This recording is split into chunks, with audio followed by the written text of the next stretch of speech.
이야기하고 있습니다. 은혜와 구원의 확신에 대해서 설명을 하고 있는데요. 자, 먼저 1항을 보도록 하겠습니다. 우리 한번 다 같이 읽겠습니다. 위선자들과 중생하지 못한 사람들이 하나님의 호의와 구원의 상태에 있다는 거짓된 소망과 육적인 억측으로 자신을 헛되게 속일 수 있다. 이들의 이 소망은 소멸할 것이다. 그러나 주 예수님을 참되게 믿고 진심으로 사랑하여 그 주님 앞에서 지극히 선한 양심으로 살고자 노력하는 사람들은 이 생애에서 자신들이 은혜의 상태에 있음을 확실하게 확신할 수 있고 하나님의 영광을 소망하는 가운데 기뻐할 수 있다. 이 소망은 이들을 결코 부끄럽게 하지 않을 것이다. 예. 여러분, 이 18장은요 앞에 있는 17장의 내용하고 연결해서 우리가 생각을 할 수 있습니다. 여러분, 17장의 주제가 뭡니까? 성도의 견고한 인내, 성도의 견인에 대해서 설명을 드렸습니다. 구원을 완성하는 그 목적지까지 성도는 굳건하게 인내하며 구원을 성취하게 되는, 구원 성취에 이르게 되는 그 은혜를 경험하게 될 것이다 라고 이렇게 배웠습니다. 그럼에도 불구하고 어떤 신자들은, 그죠? 어떤 신자들은 사탄과 유혹에 의해서 넘어지거나 시험에 들어서 어떻게 할 수 있다고요? 심판을 자초할 수도 있다. 여러분, 우리가 그 17장 그 3항에서 설명하는 내용이에요. 17장 3항에서 내가 신자임에도 불구하고 사탄과 유혹에 넘어져서 시험에 들어 심판을 자초할 수 있는 그러한 상황에도 이를 수 있다라고 이야기하는 거예요. 자, 그러면 보십시오. 내가 사탄의 그 어떤 시험과 유혹에 넘어졌어요. 그리고 정말 심각한 시험 상태에 빠져가지고 허덕이고 있어요. 그리고 나서도 잘 깨닫지 못해서 하나님께서 징계를 나타내심으로 인하여서 참으로 많은 징계의 과정들을 밟고 있어요. 그럴 때 신자된 마음에 어떤 마음이 들겠어요? 예? 내가 하나님의 은혜를 받지 못하는, 구원받지 못하는 자는 아닐까라고 하는 구원에 대한, 은혜에 대한 확신이 흔들릴 수 있는 경우가 생기는 거예요. 여러분, 한번 보십시오. 우리가 신자로서 삶을 살아가는 과정 속에 어려운 일을 경험하거나 그리고 뭔가 하나님의 사랑으로부터 단절된 것 같은 그러한 영적 상태를 경험할 때에 우리는 하나님에 대해 의심을 하게 되는 거죠. 과연 내가 하나님의 사랑받는 자녀로 구원받은 것이 맞는가라고 하는 생각을 하게 된다는 거예요. 그리고 또 어떤 사람은 반대로요. 반대로 어떤 사람은 어떻게 해요? 구원받지 못한 사람이에요. 원래 구원받지 못했음에도 불구하고 자기가 구원을 받았다고 자기 거짓된 확신에 사로잡혀 살아가는 사람들이 있어요. 난 구원받았어 라고 생각을 하고 거짓된 확신과 소망에 빠져가지고 살아가고 있는 사람들도 있다는 거예요. 여러분, 이러한 두 가지의 내용, 구원은 받았으나 삶에서 경험하는 많은 일들을 인하여서 하나님의 사랑을, 하나님께서 나에게 주신 은혜를 의심하게 되는 경우가 있고, 또 어떤 경우에는 전적으로 위선자이고 외식하는 자인데도 불구하고 자기가 구원받았다라고 자기 확신 속에 살아가는 사람들도 있다는 거예요. 이제 이러한 내용들을 놓고 보면서 오늘 이 18장 은혜와 구원의 확신에서 설명하는 게 뭐냐? 나는 확실하게 구원받은 하나님의 자녀인가? 나는 진정으로 구원을 받았는가? 라고 하는 이 질문에 대해서, 여러분, 내가 삶을 살아가면서 많은 어려움을 경험하고 있지만 어려움을 경험하는 그 중에 그것 때문에 내가 하나님의 사랑을 의심하는 사람에게 너는 진짜 하나님의 자녀로 구원받았는가? 라고 하는 질문에 답을 주는 이야기. 그리고 또 한편 구원받지 못하였음에도 불구하고 나는 구원받았어 라고 착각하는 사람들에게 있어서 정말로 자기가 구원받았는가? 라고 하는 질문을 던짐으로 그를 자각하게 하는 그 질문들이 바로 오늘 18장에서 그 질문에 대한 답이 18장에서 설명되고 있다는 것입니다. 여러분 오늘 18장 1항에서는 먼저 누구를 다루고 있냐면 외식하는 위선자들과 거듭나지 못한 사람들의 모습을 설명해 주고 있는 거예요. 예, 외식하는 위선자 그리고 거듭나지 너무 큰 파리가 돌아가죠. 거듭나지 못한 그 사람들에 대해서 설명을 하고 있습니다. 그러니까 뭐라고 얘기하죠? 위선자들과 중생하지 못한 사람들이 하나님의 호의와 구원의 상태에 있다는 거짓된 소망과 육적인 억측으로 자신을 헛되게 속일 수 있다. 자기 기만에 빠져 있다라고 이야기하는 거예요. 자기 기만에 빠져 있다. 여러분 항상 신앙의 어떤 그 태도와 상태는 드러나기 마련입니다. 그래서 열매로 확인을 할 수 있다라고 하는 것이 성경이 우리에게 가르쳐 주는 내용이에요. 이 나무가 어떤 나무인지, 이 나무가 살았는지 죽었는지 뭘로 확인할 수 있어요? 열매로 확인할 수 있어요. 열매로. 성경에서 우리의 신앙에 대한 내용은 반드시 참된 것인지 아닌지를 확인할 수 있노라고 설명을 하고 있습니다.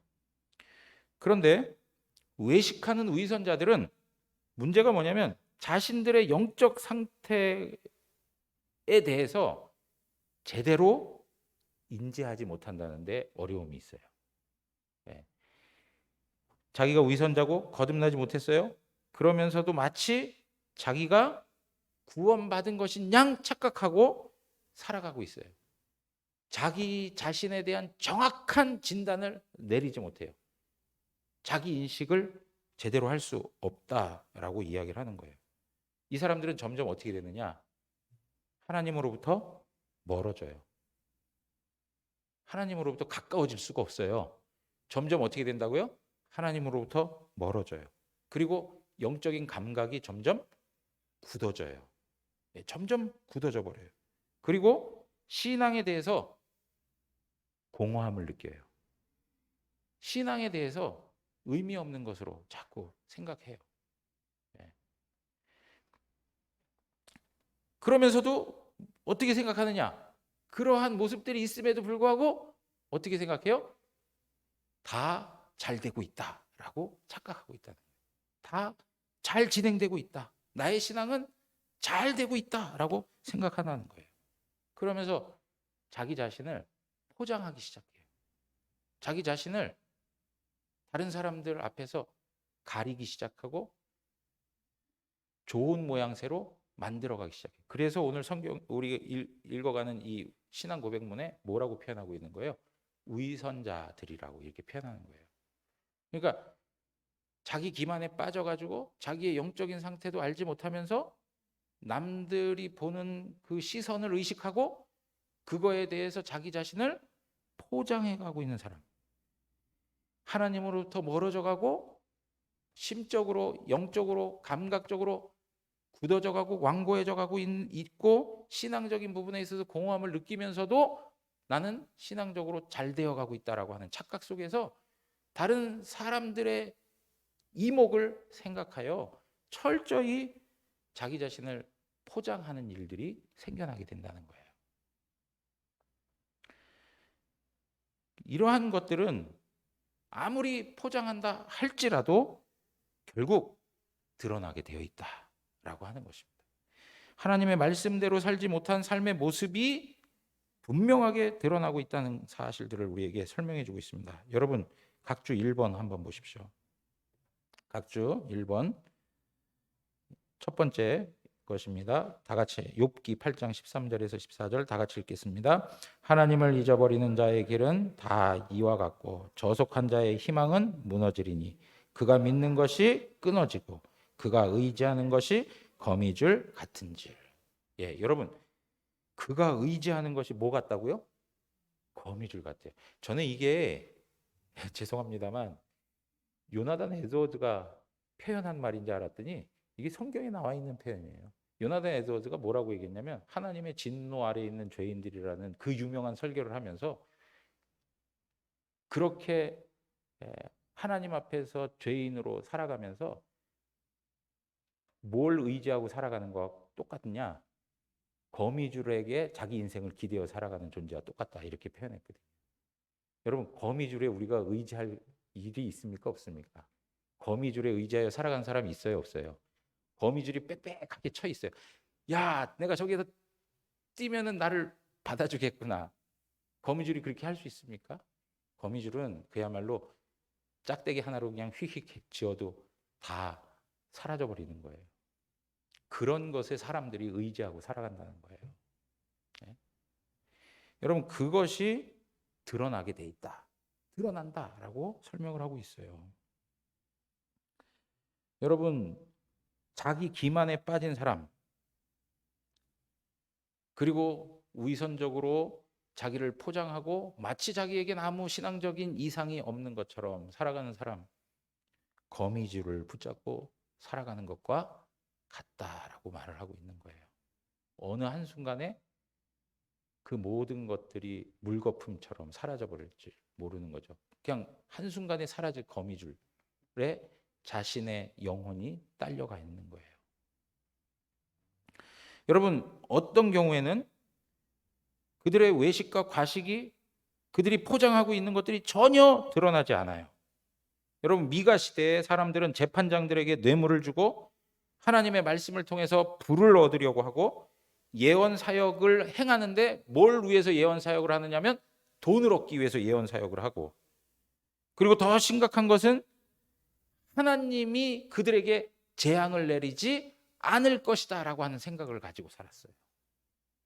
여러분 각주 두 번째 미가서 3장 11절 우리 한번 또 읽겠습니다. 다 같이 읽습니다. 그들의 우두머리들은 뇌물을 위하여 재판하며 그들의 제사장은 싹을 위하여 교훈하며 그들의 선지자는 돈을 위하여 점을 치면서도 여호와를 의뢰하여 이르기를 여호와께서 우리 중에 계시지 아니하냐 재앙이 우리에게 임하지 아니하리라 하는도라. 예, 여러분 보십시오. 우두머리들은 누구일까요? 재판하는 우두머리들이 누구일까요? 구약 시대에 재판하는 우두머리들이 누구예요?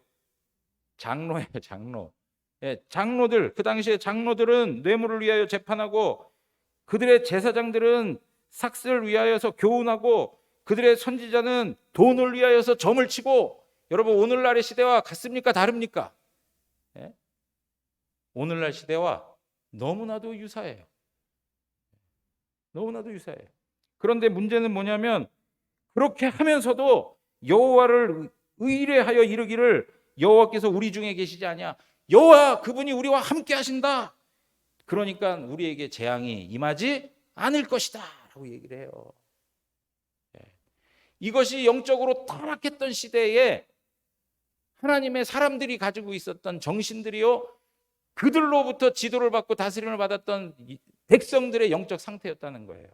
여러분 이들만의 문제였을까요? 그것을 추구하는 백성들이 또 같이 맞장구 치니까 이런 일들이 생겨나는 거예요.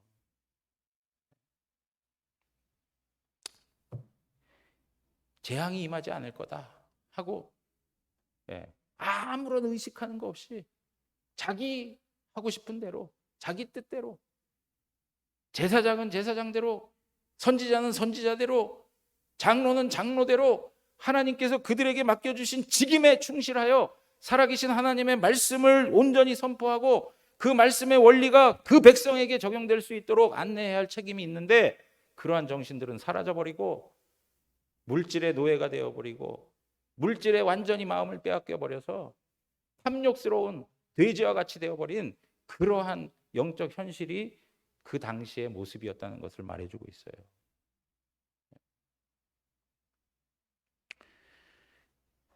자, 이러한 일들이 분명하게 드러나게 된다는 거죠. 드러나게 된다. 여러분 이러한 일들이 하나님으로부터 복을 받을 수 있을까요? 하나님으로부터 복을 받을 수가 없죠. 여러분 신명기 29장 19절 세 번째 말씀입니다. 우리 다 같이 읽겠습니다. 이 저주의 말을 듣고도 심중에 스스로 복을 빌어 이르기를 내가 내 마음이 완악하여 젖은 것과 마른 것이 멸망할지라도 내게는 평안이 있으리라 할까 함이라. 저주의 말을 듣고 하나님이 경고의 메시지를 주시는데도 불구하고 스스로 복을 빌어요. 예, 내 스스로 복을 비는 거예요.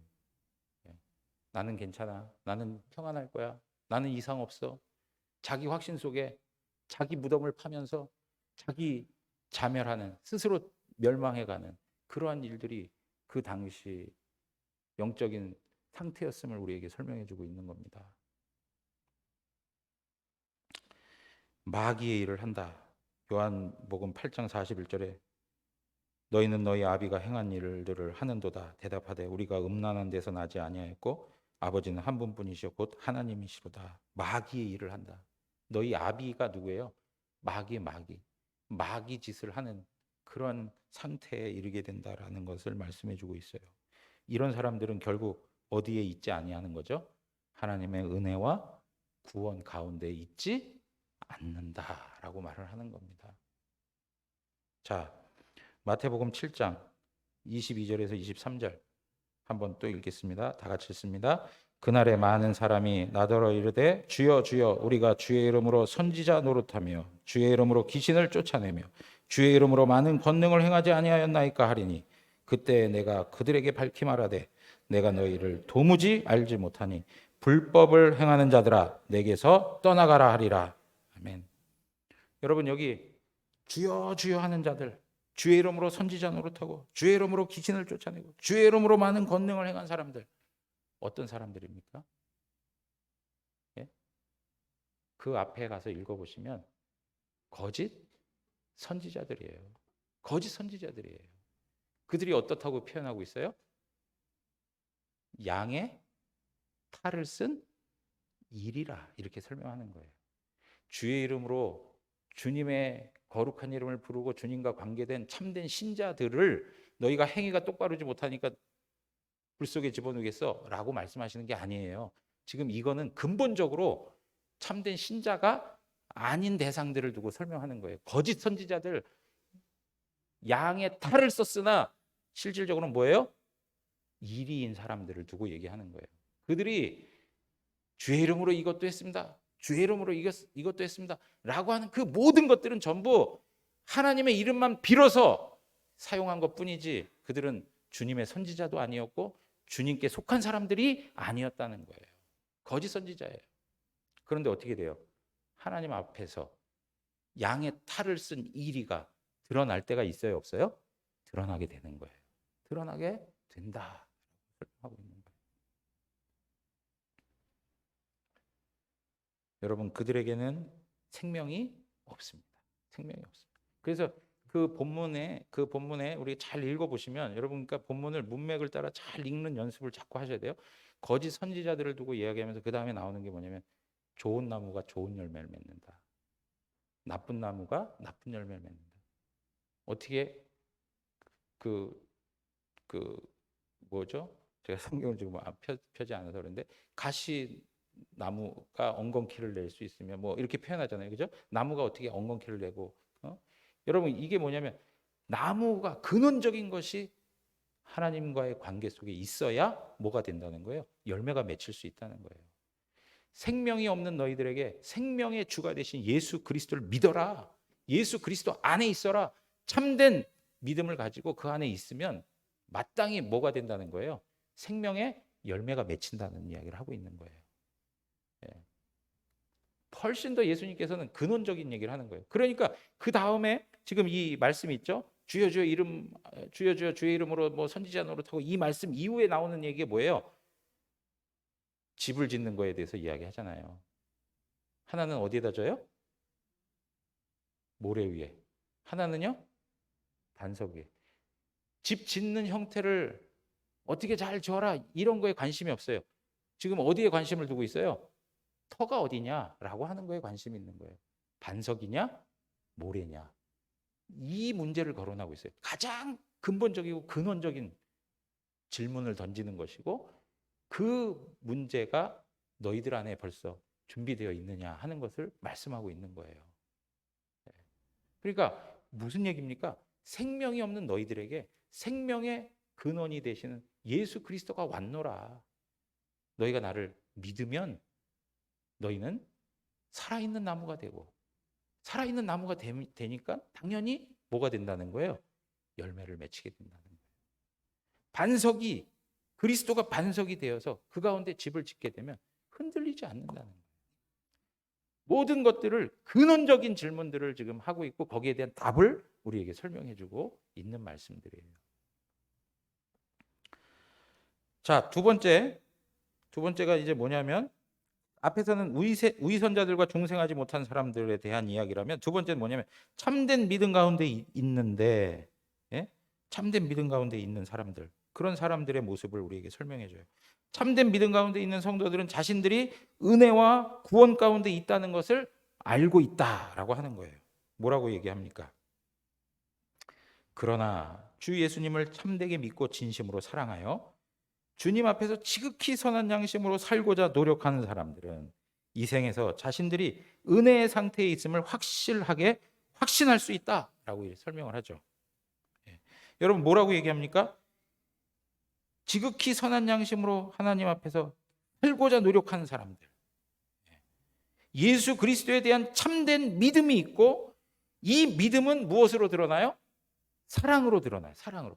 주님께서 우리에게 주시는 믿음은 결과적으로 무엇으로 드러나느냐? 사랑으로 나타나게 된다라고 하는 것을 말씀해 주고 있어요. 그러니까 주님 뜻대로 살아가기를 애쓰는 사람들, 여기서 이야기하고 있는 걸 잘 한번 생각해 보셔야 됩니다. 모든 것을 완벽하게 행하는 사람들이라고 표현을 하지 않아요. 그죠? 예? 모든 것을 완벽하게 살고자 하는 사람들이라고 설명하지 않아요. 어떤 사람들이요? 살기를 노력하는 사람이라고 얘기해요. 완전한 성화가 우리 가운데 있어요, 없어요? 없어요. 그것은 우리가 주님 앞에 갔을 때나 이루어질 수 있는 영화의 단계이지, 이 땅에서 살아가는 우리들에게는 뭡니까? 불완전한 요소들을 계속 가지고 있어요. 그러면 우리가 하나님 앞에서 가져야 할 중요한 태도가 뭐냐? 그 죄에 대해서 분노할 줄 알고, 그 죄에 대해서 미워하고, 그 죄를 혐오하여 다시는 내가 죄를 짓지 아니하겠다 하고 주님 앞에 은혜를 구하고 주님의 도우심을 구하면서 엎드려 예수 그리스도의 십자가의 공로를 의지하는 자, 그런 이들이 하나님의 은혜와 구원 가운데 있다는 것을 나타내주는 표인 거예요. 항상 부족함을 가지고 있죠. 저는 부족합니다. 참 훌륭하십니다. 어떻게 그렇게 헌신하시고 어떻게 그렇게 훌륭한 인격과 그렇게 신앙적 성품을 가지고 있으면, 저는 늘 부족합니다. 그 부족함을 가지고 하나님 앞에 엎드려서, 하나님, 저는 부족합니다. 하나님 은혜 없이는 살 수 없습니다. 예수 그리스도의 구속의 은혜와 공로가 아니면 저는 하나님 앞에 받아들여질 수 없습니다. 그러면서 더욱더 하나님의 은혜 가운데 거하기를 소망하고 두렵고 떨림으로 주님께서 우리에게 주신 구원을 이 땅 속에서 누려가는 사람. 정말로 마음 가운데에서 주님의 말씀에 대해서 어떻게 해서든지 더 그 말씀에 순종해 보려고 최선의 마음을 가지고 하나님 앞에 살아가려고 하는 사람. 여러분, 그런 이들이 하나님의 은혜와 구원 속에 있다는 것을 우리에게 보여주고 있는 거예요. 여러분, 이 예배에서 사실은 예배 순서들 하나하나, 우리가 주님을 위해 섬기고 봉사하는 일들 하나하나 정말로 주님을 위해서, 주님의 교회를 위해서. 여러분, 왜 교회가 중요합니까? 앞에서 계속 말씀드렸어요. 교회는 그리스도의 몸이기 때문에 그래요. 여러분, 주 예수 그리스도를 사랑하십니까? 그러면 뭘 사랑하게 되는 거예요? 몸된 교회를 사랑하게 되는 거예요. 몸된 교회를 사랑하는 게 그리스도를 사랑하는 거예요. 그러면 그 그리스도를 위해서 섬기고 봉사하고 할 때에 내가 완벽하게 완전하게 모든 것을 다 할 수 없지만 나의 삶에 최선을 다해서 그분을 위해서 내 삶을 드리려고 하는 그 헌신된 마음과 태도, 그 마음과 태도, 그것 자체가 뭘 우리에게 설명해 주는 거라고요? 그가 하나님의 은혜와 구원 가운데 있다는 것을 나타내 준다는 거예요. 쉽게 얘기하면 몸부림치고 있는 삶의 모습이 하나님 그분의 은혜 가운데 있다는 것을 증명해 준다는 것이죠. 근데 그런 의식도 없고 그런 마음도 없고 영적인 태만과 게으름과 어떤 그러한 태도를 가지면서 나는 하나님 앞에 구원받은 자녀라고 말한다는 것 자체가 참으로 앞뒤가 맞지 않는 그러한 모습들인 거예요.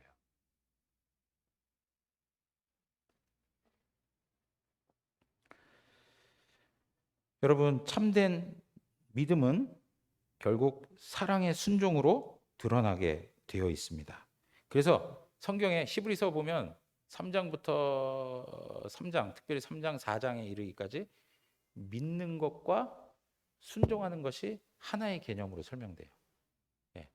하나님을 믿는다라고 하는 그 개념과 그 믿는다는 것이 그럼 도대체 뭐냐? 들려주시는 하나님 말씀을 듣고 순종하는 것으로 설명돼요. 그러니까 믿음과 순종이 하나가 되는 거예요. 아까 제가 뭐라고 또 말씀드렸습니까? 믿음과 무엇이요? 사랑이. 믿음은 무엇으로 표현된다고요? 사랑으로 표현된다. 그러니까 우리가 하나님의 말씀 앞에 순종할 때에도 역시 어떤 원리로 하나님 말씀 앞에 순종하는 거죠? 사랑의 원리로 하는 거예요. 의무요, 억지로, 혹은 율법적인 어떤 형태로 하는 게 아니고 무엇으로요? 사랑의 원리로 그분의 말씀 앞에 순종하는 거예요. 사랑의 원리로. 자꾸 율법적으로, 자꾸 어떤 의무적으로 하려니까 이것이 다 무거운 거예요. 왜? 그 하나님의 은혜는 모르고 어릴 때부터 하라고 하니까 했는데 왜 하는지도 모르고 받은 바 은혜가 있고 그 사랑을 알아야 그거에 대해서 똑같이 인격적인 반응으로 주를 사랑하는 마음으로 내가 하나님 말씀 앞에 순종하고 하나님 앞에 내 삶을 드릴 수 있는데 이제 그걸 모르니까 계속 어떻게 해요? 지내왔던 질서 속에서 억지로라도 해가는 과정들이 있으니까 이것이 너무나도 힘들고 어려운 거예요. 자, 여러분 요한 1서 2장 3절 저기 각주 3-2번 우리가 함께 3-1 첫 번째 거 요한 1서 2장 3절부터 읽겠습니다. 다 같이 읽습니다. 시작. 우리가 그의 계명을 지키면 이로써 우리가 그를 아는 줄로 알 것이요. 여러분 그의 계명을 지키면 이것을 통해서 뭘 알 수 있다고요? 우리가 그분을 안다는 거예요. 그분과 관계하고 있다는 걸 드러내주고 있다는 걸 설명해줘. 요한일서 3장 14절 다 같이 읽습니다. 시작. 우리는 형제를 사랑함으로 사망에서 옮겨 생명으로 들어간 줄 알거니와 사랑하지 아니하는 자는 사망에 머물러 있느니라. 18절입니다. 18절 그리고 19절 다 같이 읽습니다. 자녀들아 우리가 말과 혀로만 사랑하지 말고 행함과 진실함으로 하자. 이로써 우리가 진리에 속한 줄 알고 또 우리 마음을 주 앞에서 굳세게 하리니. 우리가 진리에 속한다라는 말 뭐예요? 하나님께 속한 거예요. 그 하나님께 속하고 진리에 속한 사람은 당연히 어떻게 된다는 거예요? 사랑으로 나타나게 되어 있다. 설명을 하고 있는 겁니다. 그리고 21절하고 24절입니다. 또 다 같이 읽습니다. 시작. 사랑하는 자들아 만일 우리 마음이 우리를 책망할 것이 없으면 하나님 앞에서 담대함을 얻고 그의 계명을 지키는 자는 주 안에 거하고 주는 그의 안에 거하시나니 우리에게 주신 성령으로 말미암아 그가 우리 안에 거하시는 줄을 우리가 아느니라. 주 안에 거하고 주님이 우리 안에 거하시고 우리에게 주신 성령으로 말미암아 그가 우리 안에 거하시는 줄을 우리는 알게 된다라고 설명을 하고 있습니다. 그런데 여러분 이러한 내용들이 확실하다라고 하는 것, 이 이야기는 제가 금요기도회 때 설교했던 내용이에요. 로마서 5장에 있는 말씀을 가지고 의롭다함을 얻은 것의 유익이 뭐냐라고 할 때 설명을 하면서 말씀드렸어요. 뭐냐니까 하나님의 은혜와 구원에 우리가 속해 있다라고 하는 것을 우리는 확신하는데 그것을 확신할 수 있는 이유가 뭐냐라고 하는 거예요. 그게 뭐냐니까? 자, 로마서 5장 2절 하고 5절에 나오고 있습니다. 우리 한번 각주 4번입니다. 다 같이 읽습니다. 또한 그로 말미암아 우리가 믿음으로 서 있는 이 은혜에 들어감을 얻었으며 하나님의 영광을 바라고 즐거워하느니라. 소망이 우리를 부끄럽게 아니함은 우리에게 주신 성령으로 말미암아 하나님의 사랑이 우리 마음에 부은 바 됨이니. 여러분, 우리 마음에 사랑이 채워져야 주님을 사랑할 수 있어요. 근데 이 사랑을 누가 주시는 거예요? 성령께서 부어주시는 거예요. 성령님께서 하나님의 사랑을 우리에게 부어주시는 거예요. 그렇기 때문에 우리가 가지고 있는 소망 있죠. 하나님의 은혜와 하나님의 완전한 구원에 이를 겁니다 라고 하는 이 소망이 우리 자신을 부끄럽게 하지 않을 이유는, 이 소망이 확실한 이유는 왜 그러냐? 성령께서 우리와 함께 하시고 우리에게 하나님의 사랑을 매일같이 순간순간 부어주시기 때문에 그렇다는 거예요. 네. 그 하나님의 은혜 때문에 우리는 확신할 수 있는 거예요. 자, 두 번째 항으로 넘어가서 우리 한번 읽겠습니다. 두 번째 2항입니다. 다 같이 읽겠습니다. 이 확실성은 거짓된 소망에 근거를 둔 한낱 억측과 개연성에 따른 신념이 아니라 믿음에 속한 틀림없는 확신이다. 이 확신은 구원의 약속들에 대한 하나님의 진리, 이 약속들로 말미암은 은혜들의 내적 증거, 그리고 우리가 하나님의 자녀라는 것을 우리의 영과 더불어 증거하시는 양자의 영, 곧 성령 하나님의 증언에 근거한다. 이 성령 하나님께서는 우리의 기업에 대한 보증이시며 그로 인하여 우리는 인침을 받아 구속의 날까지 이른다. 여러분, 성령님이 여러분과 함께하고 계십니까? 여러분 확실히 믿으십니까? 그러면 성령님께서 여러분들과 함께하시고 성령께서 행하시는 은혜와 역사를 통해서 우리는 구원이 확실함을 알 수 있는 거예요. 그걸 확실히 알 수 있는 거예요. 자, 그 내용들을 좀 살펴보자면 우리가 이렇게 구원에 대해서, 하나님 은혜에 대해서 확실하게 가질 수 있는 이유는 뭐 때문이냐? 어떤 억측이나 이런 걸로 설명되는 게 아니고 짐작하는 어떤 추측이나 막연하게 일어날 어떤 일들 통해서 그냥 우리가 그럴 거야 하고 우리 생각으로 만들어낸 것이 아니라는 거예요. 그런 게 아니라는 거예요. 우리 마음속에서 일어나는 그냥 우리가 만들어내는 어떤 마음의 상태가 아니라는 거예요. 여러분, 이러한 것은 어디에서 오는 것이냐? 바로 하나님께서 주시는 은혜이기 때문에 가능한 것인데, 오늘 성경은 뭐라고 얘기했냐면 소망의 풍성함에 이르게 하는 것이며 영혼의 닷 같아서 튼튼하고 견고한 것이다. 이렇게 설명을 하고 있는 겁니다. 자, 여러분, 우리가 그 말씀을 좀 봐야 되는데요. 히브리서 6장 11절, 히브리서 6장 11절 하고 19절 우리 한번 다 같이 읽겠습니다. 우리가 간절히 원하는 것은 너희 각 사람이 동일한 부지런함을 나타내요. 끝까지 소망의 풍성함에 이르러. 우리가 이 소망을 가지고 있는 것은 영혼의 닷 같아서 튼튼하고 견고하여 시장 안에 들어가나니. 여러분, 이 소망의 풍성함에 우리를 이르게 하신다. 각 사람이 게으름으로요? 아니요. 부지런함으로 이 소망을 풍성하게 누리게 되는데, 이 소망을 가지고 있는 것은 뭐와 같다고요? 영혼의 닷 같아서 튼튼하고 견고한 것이다 라고 설명을 해주고 있어요. 그러니까 우리가 가지고 있는 이 확신은 틀림없는 것이다 라고 하는 것을 말해주고 있는 거죠. 그러면 무엇 때문에 이것이 분명하냐? 이 확신이 무엇 때문에 틀림없는 것이냐? 이렇게 영혼의 닷처럼 견고하고 튼튼한 이유가 뭐냐라고 하는 것을 우리에게 설명해주고 있는 거예요.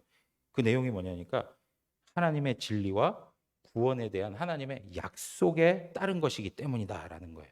히브리서 6장 우리가 읽었던 본문 말씀 17절 18절에 하나님은 약속을 기업으로 받은 자들에게 그 뜻이 변하지 아니함을 어떻게 하셨어요?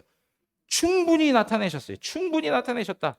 여러분 여기 충분히 나타내셨다라는 표현을 다른 표현으로 뭐라고 표현했냐면 더욱 확실히 나타내셨다 이렇게 표현하고 있어요. 예, 더욱 확실히 나타내셨다. 하나님은 약속을 기업으로 받은 자들에게 하나님의 그 뜻이 변하지 않는다. 하나님이 약속하신 그 뜻은 변하지 않는다라는 것을 충분히 나타내셨는데 그걸 다른 말로 하면 더욱 확실히 나타내셨다 이렇게 표현하는 거예요. 더욱 확실히 나타내셨다. 예. 그래서 어떻게 해요? 그 일을 맹세로 보증하셨다. 보증하셨다. 여러분 사실은 하나님의 우리를 향한 사랑과 이 약속의 최고 절정자가 누구이십니까? 예수 그리스도시죠. 예수 그리스도. 예수 그리스도.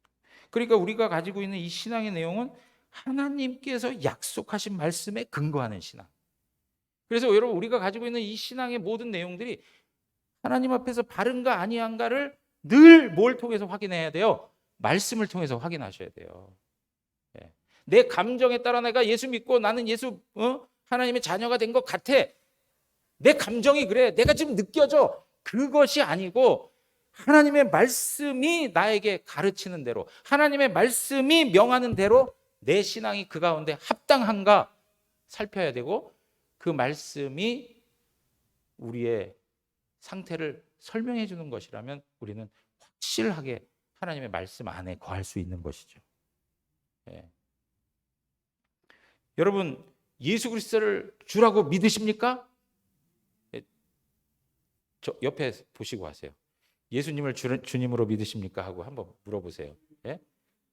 예?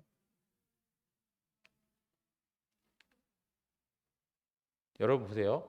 거기에 내가 예수님을 주라고 믿습니다 하는 것은 무엇 때문에 가능한 거예요? 성령이 내 안에 계시기 때문에 가능한 거예요. 그것을 고린도전서 12장 3절에 얘기하고 있잖아요. 누구든지 성령이 아니고는 예수를 주시라 할 수 없느니라.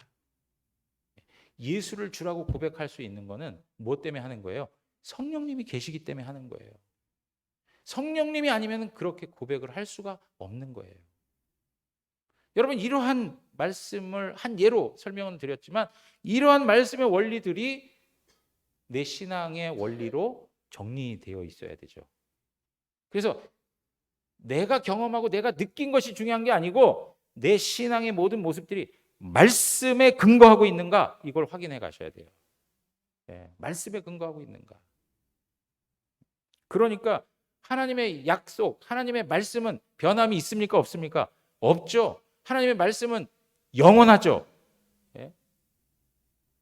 진리이기 때문에 그렇습니다. 그러니까 우리의 신앙의 모든 기초는 어디에 서 있어야 되는 거예요?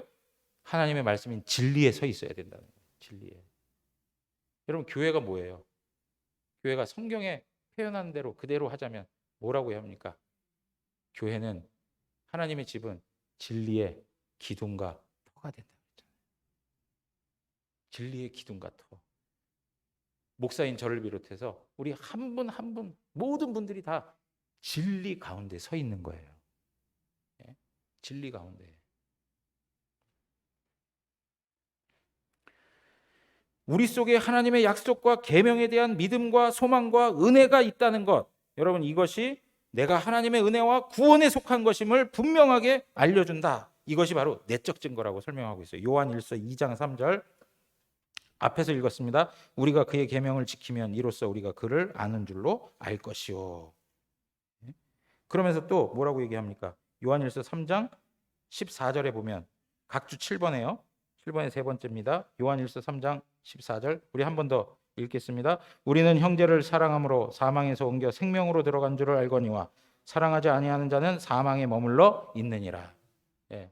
여러분 여기에서 우리가 마음속에서 일어나고 있는 것들이 과연 하나님께서 말씀하시고 원하시는 그런 선한 것들인가를 한번 살펴보셔야 돼요.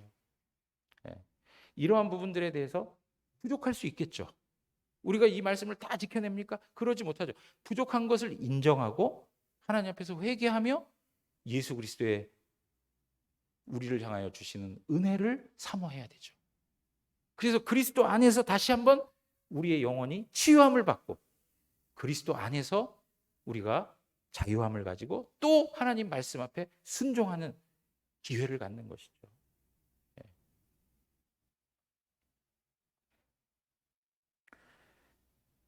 우리가 보고 있는 이 웨스트민스터 이 회의에 참여했던 토마스 굿윈이라고 하는 분이 계신데, 이분이 뭐라고 설명했냐면, 성령님이 먼저 우리 안에 온갖 은혜를 적어 넣으시고 우리의 양심을 가르치셔서 그분의 손으로 쓰신 것을 읽도록 하신다라고 얘기했습니다. 그러니까 성령께서 우리 가운데 하늘로부터 오는 많은 은혜들을 다 적어 놓으시고 우리의 양심을 가르치셔서 그분의 손으로 쓰신 것들을 읽도록 하신다.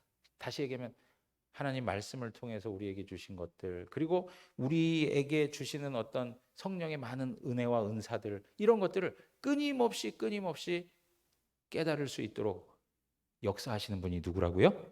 성령님이다. 이렇게 말씀하고 있는 성령님. 그리고 성령님께서는 이뿐 아니라 더 나아가서 어떻게 하신다고 합니까?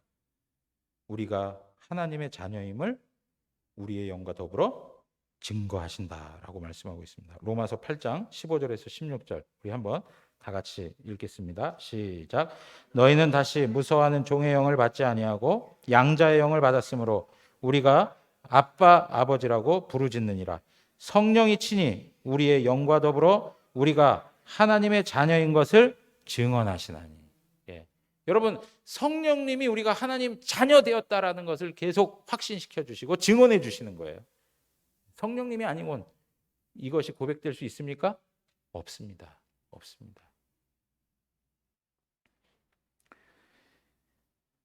하나님이 우리를 선택하시고 예수 그리스도께서는 우리를 위해 십자가에 죽으시고 성령께서는 이 땅을 살아가는 동안 주님이 이루실 완성된 구원의 날까지 하나님의 방식으로 우리를 보호하시고 구원하시고 우리에게 그 구원을 인쳐주시는 그런 역사를 행하신다는 거예요.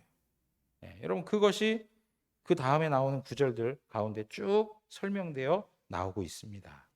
성령의 역사, 성령의 일들을 우리에게 설명해 주고 있습니다. 에베소서 4장 30절에도 보면 하나님의 성령을 근심하게 하지 말라. 그 안에서 너희가 구원의 날까지 어떻게 해요? 인치심을 받았다라고 말씀하고 있습니다.